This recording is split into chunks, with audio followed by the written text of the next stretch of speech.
থাকে। যেই গ্রামের লোকেদের কথা এত চিন্তা করতাম, নিজে না খেয়ে সবাইকে খাওয়াতাম, আজ ওই গ্রামের লোকেরা আমাকে গ্রাম থেকে বার করে দিল।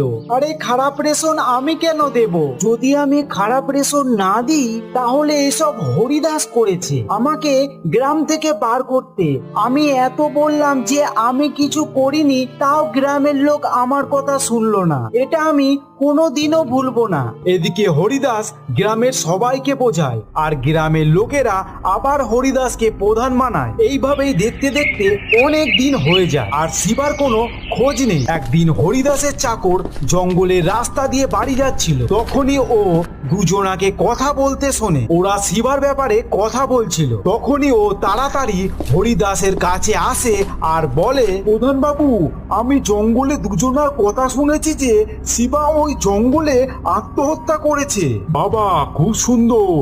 আমার পথের কাঁটা সারা জীবনের জন্য সরে গিয়েছে।